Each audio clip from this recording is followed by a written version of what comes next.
Здравейте!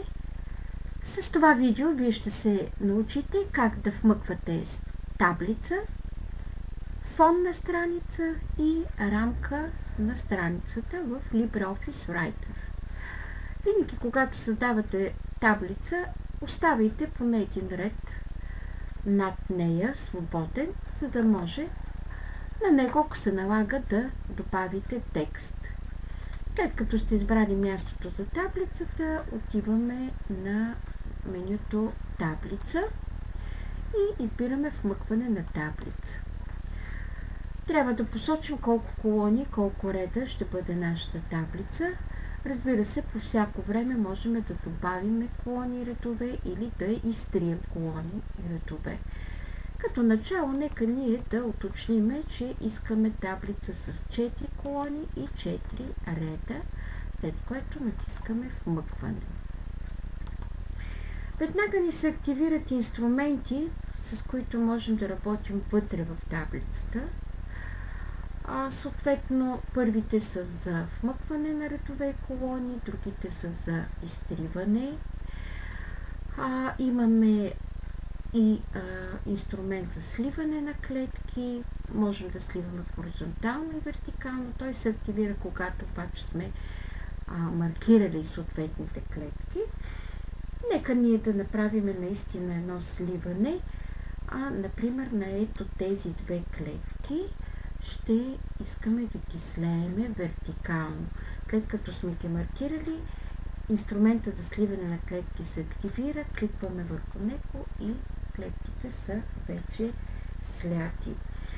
Таблицата ще използваме, за да създадем база данни за фирми, които ни интересуват. Например, искаме да създадем база данни за къщи, които са обявени за зелени къщи и искаме след това да се свържем с тях. За тази цел в таблицата ще въвеждаме имената на тези къщи, имейлите, телефоните, адреса и сайта за контакти. Тоест на първата клетка, която създадохме като голяма и слята клетка, ние ще напишем къщи за гости. Къщи за гости. Клетката може да бъде подравнявана, т.е. текста в нея може да бъде подравняван хоризонтално и вертикално. Инструментите за хоризонтално подравняване са ето тук горе. Избираме центриране, а за вертикално подравняване на текста в клетката инструментите са долу ниско, ето тези. Избираме отново вертикално центрирано подравняване. Сега, тук ще въвеждаме имейли. В следващата клетка, можем да преминем към нея с стрелките от клавиатурата, ще въвеждаме телефоните. В следващата ще въвеждаме адрес и ще ни трябва още една клетка за въвеждане на сайт. Това означава, че ще вмъкнем една нова колонка. За да вмъкнете колонка, трябва първо да изберете една колона и да отидете на вмъкване, на инструментите за вмъкване. Вижда се, тук имаме опция вмъкване на колона отляво на нашата маркирана или отдясно на нашата маркирана. За нас е по-удобно отдясно, кликваме върху този вариант и записваме съответно сайт. Така, отгоре тези 4 клетки ще искаме да ги слеем хоризонтално и в получената дълга клетка ще напишем контакти. Маркираме 4 клетки, отиваме на инструмента за сливане на клетки и записваме думата контакти. Можем дори да я направим с главни букви. Така, и тъй като искаме в тези заглавни клетки на нашата таблица нещата да са подравнени изцяло хоризонтално и вертикално центрирано, маркираме ги даваме хоризонтално центриране и съответно вертикално центриране.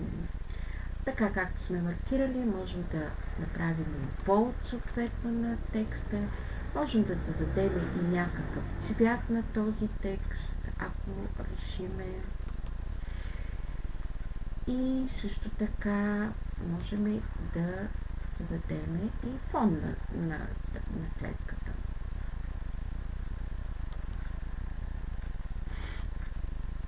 Така.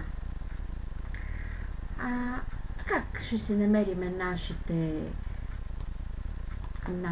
данни? Отиваме съответно в интернет, търсиме информация за екокъщи и за зелени къщи. И тази информация, която намерим, започваме да я систематизираме в нашата таблица.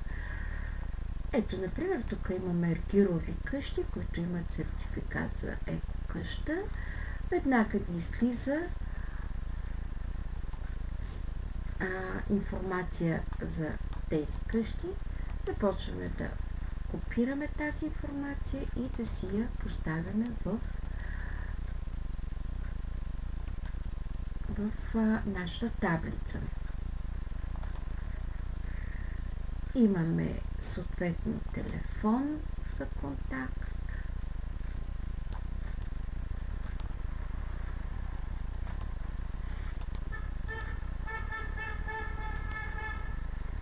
Имаме адрес за контакт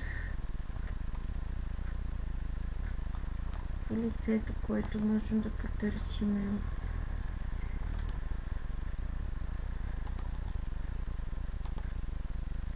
И съответно можем да вмъкнем и сайта, в случая целият този линк, тъй като тази къща няма собствен сайт. Имейл не е посочен, така че тук сега ще остане празна. Продължаваме с следващата къща, която ни интересува. Например, къща за гости Дивата мащерка. Така. Тук вече е даден имейл. Отново копираме информацията. По този начин ние всъщност създаваме една актуална база от данни за това, което нас ни интересува, в случая зелени къщи. Разбира се, това отнема време, но пък данните са актуални и могат реално да бъдат използвани.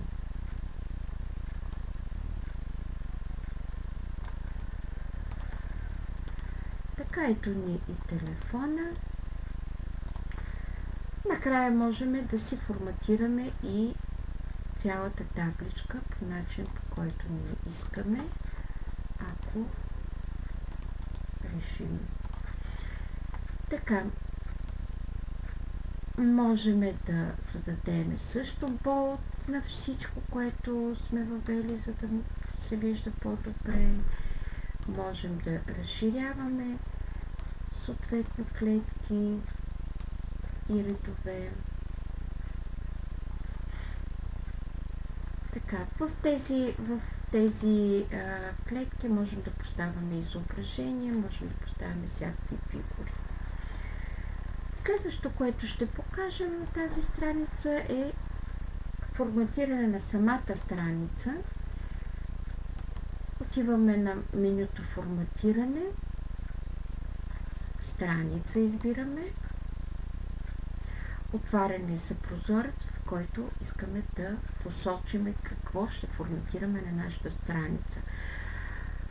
Като начало ни се предлагат да поставим кантове на страницата, линии, очертаващи страницата. Ето можем да изберем някакъв стил на линията, можем да изберем и колко дебела да е линията, също и какъв цвят да е тази линия. Така, По принцип тук има и доста други неща, които можем да форматираме с цялата страница. Могат да се разгледат тези неща и след което даваме ОК. Така, в този случай нека отново да отидем на форматиране страница, тъй като ние след като избереме линиите и посочиме цвета, ние трябва да избереме и къде искаме да бъдат тези линии. Можем да искаме само от ляво, от дясно или отгоре и отдолу или от всички страни, след което даваме ОК. И вече можем да видим страницата. Табличката ни, ако излиза от тези линии, съответно ние ще я преоразмериме, така че да е добре позиционирана на страницата. Така, съответно можем да отидем и отново на страница.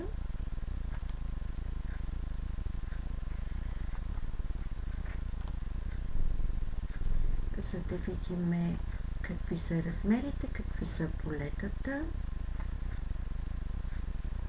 Можем да видим и прозрачността, област, колони, горен колон титул, долен колон титул и също да зададем